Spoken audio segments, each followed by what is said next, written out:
Ladies and gentlemen, Mississippi just declared a state of an emergency on a massive flood. So they are bracing themselves for even more flooding. So if predictions prove accurate, the Pearl River is expected to crest on Monday, August 29th at 36 feet, several feet over what is considered a major flood stage, Reeves said.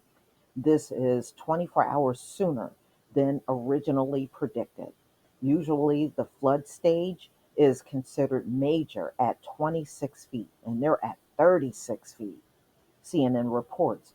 However, the state current flood warnings estimate floods to reach 34 feet in certain areas, while others are likely to reach 35.8 feet of water, threatening homes, businesses in the area that were damaged by severe flooding in 2020 as the global they're blaming it on climate change. We keep hearing the same thing over and over when it comes down to these disastrous weather events.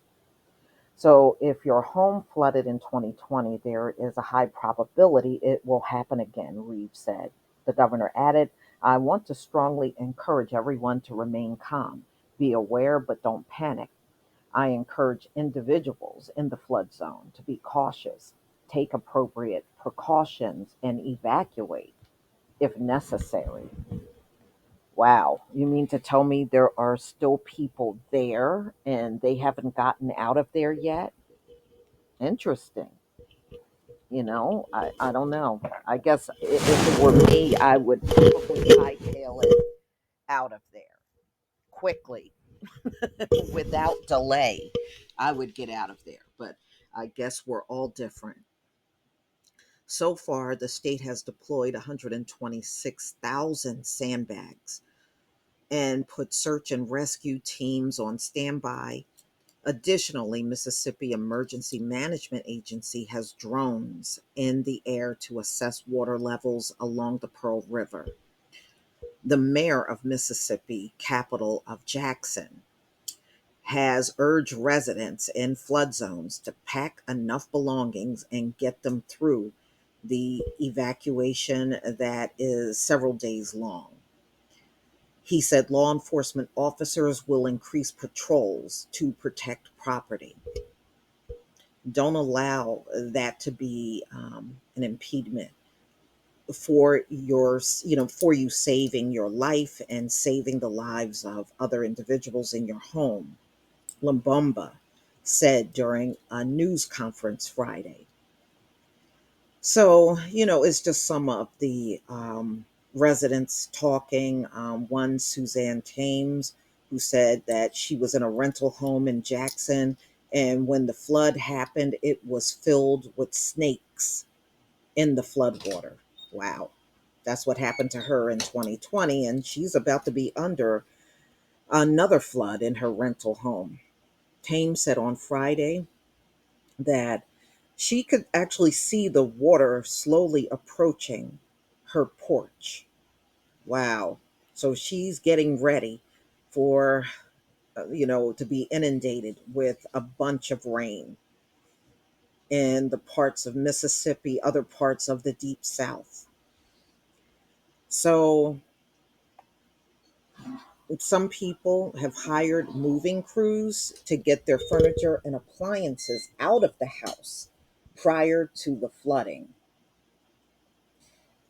We are fortunate to have two trailers, Tame said, and she oversaw the move. There are people who don't have anything. There are people who are going to lose everything. Yeah. I mean, if you're fortunate enough to move all of your stuff out of a house before it floods, yeah, that's a great thing. But we know that's not the norm for everybody. Everybody can't do that. So she is saying that her rental home is covered by flood insurance and she lives in an elevated house nearby. And she said that her house is built 4 feet above the line of a massive flood back in 1979. So the Mississippi flood comes as, oh, it has been something else this summer with the extreme heat and the mega drought across the country. And now you have, remember, I think over a dozen people died in Kentucky during those floods. And though that was a pretty bad flood, which hit several counties there in the eastern part of Kentucky. And they still haven't even recovered, not even close to recovering from that. And then, of course, you remember the flood that hit Yellowstone back in June, and it took out roads and parts of Yellowstone had to be closed down, and they could not have the tourists that they normally have in the summer. And then parts of Wyoming, Montana, and Idaho also had roads that were washed out due to flooding. So when we know that the country was hit with triple digit heat waves, and we're still going through heat waves where I am in the Pacific Northwest last month, causing 4 deaths.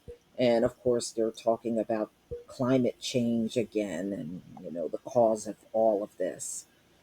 But, ladies and gentlemen, it seems like no matter what kind of weather hits the US, it's historic. So, it is going to be something else to see what's coming this winter. They are sending the warnings out, not just here in the US, they're sending them out worldwide, letting people know to brace themselves for a very harsh winter to come. So, no matter what, you do what you need to do to keep you, you and yourself and your family safe, and you figure out ways and things that you can do to get through it. Everybody is depending on now. My home has gas heat. Some people have electric heat. So, which is not good. If the power goes out, then you won't have heat. But if you have gas heat, then your gas heat will continue to run, and you should have hot water even if the power goes out.